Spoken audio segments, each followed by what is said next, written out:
Welcome to the Deep Dive. So today we're tackling this massive shift happening in the pet food world. Hmm. It seems like everyone is moving away from that old bag of dry kibble toward these human-style refrigerated meals. And Freshpet is kind of the poster child for that whole movement. It has just exploded. Absolutely.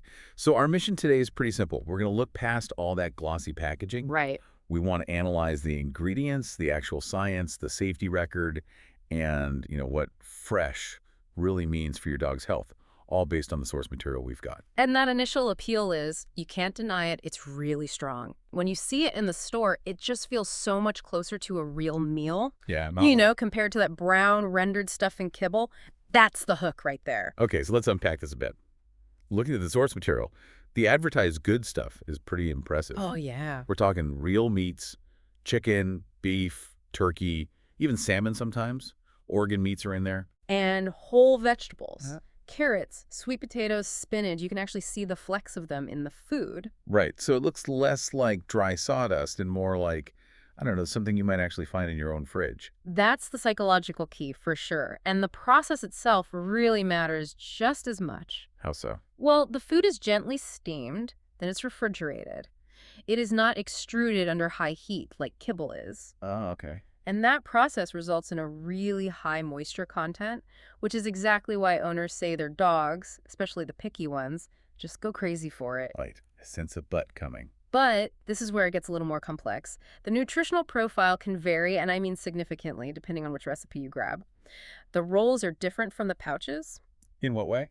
Some of the recipes are pretty high in fat, moderate in protein, and actually quite low in carbs on a dry matter basis. Which is fine for some dogs, I guess. It can be great for a really active dog, sure, but for a less active one or a dog with a sensitive stomach, it could be suboptimal. And this brings up a bigger point about transparency, doesn't it? The company says its recipes meet baseline standards. Right. They meet AAFCO standards. But the sources note that they don't seem to publish their full feeding trial data. And this is where it gets really interesting. We have to talk about safety, because this isn't food you can just leave out on the counter. No, absolutely not. Handling is critical. And the source material specifically highlights some safety issues that go beyond just, a single package spoiling. What did it find? It points to documented salmonella recalls. Plural. Yes. There was one in 2021 for a batch of the small dog beef and egg recipe, and then again in 2022, a recall for a big bag of the home-cooked chicken recipe. Wow. And the thing is, even a limited contamination event like that really highlights the bacterial risk. It just gets so much worse when you factor in that you, the consumer, have to be perfect with refrigeration, storage, and handling all the time. So what does this all mean then? It sounds like this product has a bit of a dual nature. It's high appeal, but also high maintenance. That's a great way to put it.